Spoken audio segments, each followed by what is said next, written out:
Nah, di sini kami akan mengamati bentuk dan jenis gelombang transversal dan gelombang longitudinal. Adapun alat dan bahan yang kami gunakan ada selimpi, kabel listrik, benang kasur, dan karet gelang. Untuk mengamati bentuk dan jenis gelombang transversal, langkah kerja 1. Percobaan bentuk dan jenis gelombang.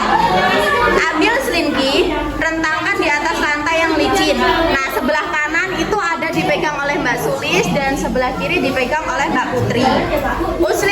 Usiklah ujung selimpi yang Anda pegang itu dengan cara menggerakkan ujung selimpi dengan cepat ke kiri dan ke kanan.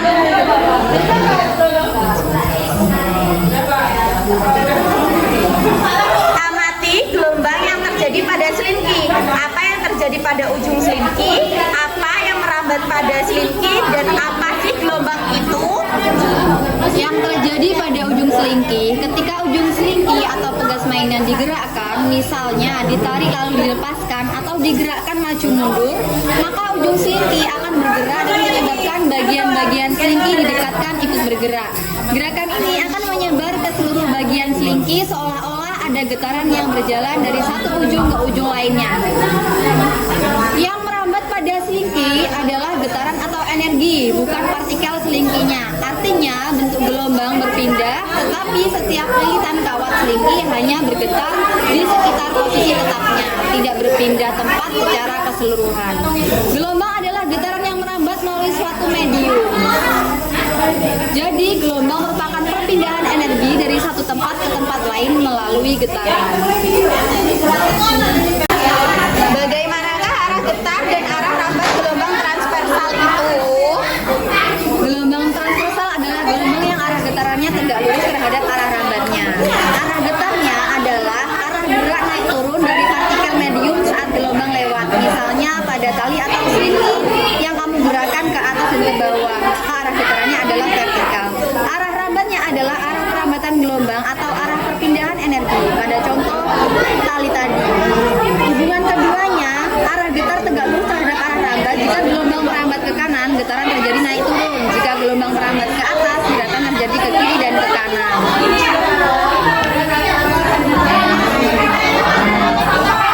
Ikatkan karet gelang di tengah-tengah selimpi.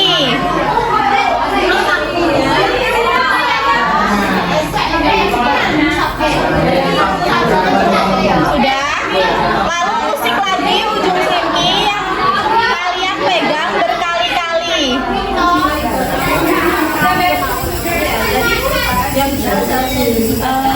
Ketika gelombang berjalan, ikut terpindahkan karet gelang tersebut. Adakah energi yang merambat melalui pegas? Jika ada, dari manakah asalnya? Ketika karet gelang diikatkan di tengah-tengah selimpi dan ujung selimpi digerakkan berulang-ulang, karet gelang tersebut tampak bergetar di tempatnya, tetapi tidak ikut berpindah ke ujung selimpi. Hal ini menunjukkan bahwa gelombang yang merambat pada selimpi hanya membawa energi, bukan memindahkan benda atau partikel selimpi itu sendiri. Jadi yang berpindah hanyalah getarannya, sedangkan bagian-bagian selimpi hanya bergetar naik turun atau maju mundur di sekitar posisi semula. Energi yang merambat melalui selimpi berasal dari tangan kita yang mengusik atau menggetarkan ujung selimpi. Energi mekanik dari gerakan tangan tersebut diteruskan ke seluruh bagian selimpi dalam bentuk energi getaran atau gelombang mekanik. Lakukan percobaan dari langkah A sampai dengan D sekali lagi. Kali ini selimpi diganti dengan kabel listrik.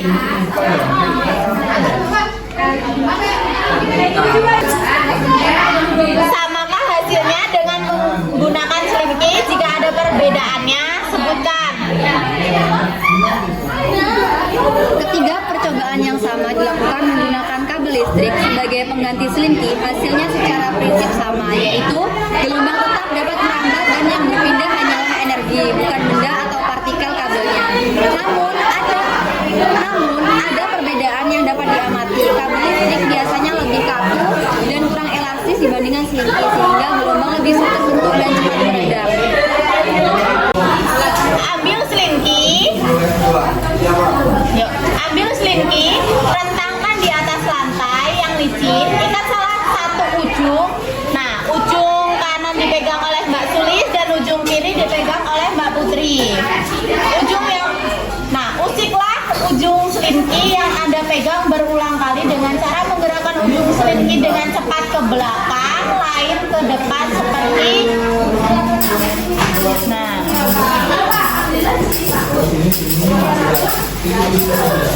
amati arah getar atau arah usikannya dan arah rambat gelombang-gelombang yang terjadi disebut gelombang longitudinal. Bagaimanakah arah getar dan arah rambat gelombang longitudinal tersebut? Arah getar dan arah rambat pada gelombang longitudinal adalah arah getar atau gerak partikel searah dengan arah rambat gelombang. Contohnya pada selinki yang diusik maju mundur, setiap lilitan selinki bergerak maju dan mundur sepanjang garis selinki sehingga berbentuk rapatan atau kompresi dan kelonggaran atau rarefaksi yang merambat sepanjang selinki. Jadi yang berpindah adalah pola rapatan atau kelonggaran atau energi, sedangkan tiap lilitannya hanya berosilasi di tempatnya. Apa perbedaan antara gelombang transversal dan gelombang longitudinal? Nah, gelombang transversal arah getar tegak lurus, arah rambatnya naik dan turun. Sedangkan longitudinal arah getar sejajar, arah rambat maju mundur. Sekian dari kelompok kami, Wahyudi. Wassalamualaikum.